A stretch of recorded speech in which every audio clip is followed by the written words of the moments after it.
ఓం శ్రీ గురుభ్యో నమ. ఓం శ్రీ మాత్రే నమ. సంతానం పుట్టిన సమయంలో తండ్రికి కలిసి వస్తుందా? చంద్రుడు రాహు కలిసి ఉండి కనుక సంతానం జన్మిస్తే అనారోగ్య సమస్యలు ఉంటాయి. తల్లికి కూడా అనారోగ్యం ఉంటుంది. 6, 8, 12 భావాధిపతులు దశలు నడుస్తూ శిశువు జన్మించిన లేదా వారి దృష్టిలో ఉన్న అనారోగ్యం శిశువుకి ఉంటుంది. వారి ఆ గ్రహాలపై శుభగ్రహ దృష్టి ఉంటే అంత ఉండదు, రికవరీ అవుతుంది. చంద్రుడు రాహువు కలిసి ఉండి 5వ భావంలో శుభగ్రహాలు ఉంటే అనారోగ్యం వచ్చిన చిన్న ఇంజెక్షన్తో సరిపోతుంది. ప్రసవ ఆపరేషన్కి మనం ఎలా చూడాలి? లగ్నానికి గురు సంబంధం లేదా 1, 2, 3, 4 భావాధిపతులకు ఆ గ్రహాలు ఉన్న స్టార్ లార్డ్కి కానీ గురు సంబంధం ఉంటే అట్లా ఉండేట్టుగా మనము ముహూర్తం పెడితే అనారోగ్యంతో శిశువు జన్మించరు, ఆరోగ్యంతోనే జన్మిస్తారు. చంద్రునికి గురు సంబంధం ఉండేలా ముహూర్తం పెట్టాలి. ఏ బ్యాడ్ కాంబినేషన్ ఉంటే ఆ గ్రహాలకు జపదానాలు చేయాలి. కానీ పెద్దలు సిజేరియన్ ముహూర్తాలు పెట్టద్దని చెప్తున్నారు, అది గమనించండి. పుట్టిన తర్వాత తండ్రికి కలిసి వస్తుంది. ఇలా ఉంటే రవి తర్వాత రాసుల్లో శుభగ్రహాలు ఉండాలి, లేదా 6వ భావంలో కానీ 7వ భావంలో కానీ శుభగ్రహం ఉండాలి. రవి తర్వాత రాశిలో పాపగ్రహాలు ఉండి జాతకములో అలా ఉంటే ఆర్థిక సమస్యలు ఉంటాయి. ప్రసవ సమయంలో కూడా ఆర్థిక సమస్యలు వచ్చే అవకాశం ఉన్నది. 2, 6, 10 భావాధిపతులు 3వ భావము 7వ భావములో ఉన్న లేదా 3వ భావాధిపతి 7వ భావాధిపతి ఈ 2, 6, 10 పతులు కలిసి ఉన్న సంబంధం ఉన్న తండ్రికి కలిసి వస్తుంది.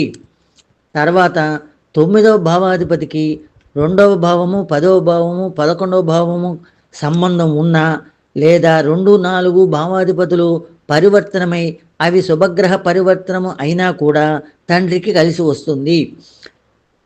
చిన్న పిల్లవాడికి ఏజీ 5 సంవత్సరం లోపు గోచార రాహువు 1, 5, 9 భావాల్లోకి వస్తే జాగ్రత్తగా ఉండాలి. అనారోగ్య సమస్యలు ఉంటాయి, ప్రాణగండాలు ఉండే అవకాశం ఉన్నది. దానికి తగ్గ శాంతులు చెప్పాలి. సరిరాశులు లగ్నమయ్యి 11వ భావాధిపతికి 12వ భావ సంబంధం వస్తే ఆ శిశువు ఎట్లాగోట్లా బతుకుతాడు. బేసి రాశులు లగ్నమయ్యి పుట్టిన శిశువు అనారోగ్యంతో ఉంటే 11వ భావాధిపతి 12లో కూడా ఉంటే 12లో ఉన్న గ్రహాలన్నిటికీ కూడా జపదానాలు చేయాలి. 12వ భావంలో శుభగ్రహాలు ఉంటే పరిహారాలు చేస్తే ఆ ఆసుపత్రి నుంచి బయటపడతాడు. చంద్రునికి జపదానాలు చేయాలి. ప్రశ్న వేసుకొని అంటే ప్రశ్న చక్రం కూడా ఆ సమయానికి వేసి నిమిత్తంలో కూడా చూడాలి. వయస్సు 5, 12 మధ్యలో రవిపైకి గోచార శని రాహు కుజ వచ్చినా కూడా ఆ శిశువు వల్ల జాగ్రత్తగా ఉండాలి. రవితో శుభగ్రహం ఉంటే మంచిదేను. చంద్రుడు సింగిల్గా ఉండి శుభగ్రహ దృష్టి లేకుండా గోచార రాహు వచ్చిన సమయంలో అనారోగ్య సమస్యలు వస్తాయి. రవి చంద్రులకు 8వ భావాధిపత్యం వచ్చినా కూడా వాళ్ళు చెడు చెయ్యరు. శరీరాశులకు 11వ పతి 12వ భావంలో ఉంటే ఆయువు పెరుగుతుంది. 12వ భావంలో పాపగ్రహం ఉంటే పోరాడి ఆయుర్దాయం ఇస్తుంది. ఆ గ్రహ సంబంధ జపదానాలు చేయాలి. తులా లగ్నం బేసి రాశి అయినా అదే వర్తిస్తుంది. ఏ లగ్నానికైనా 12వ పతి 12లో ఉంటే ఆయువు బాగుంటుంది.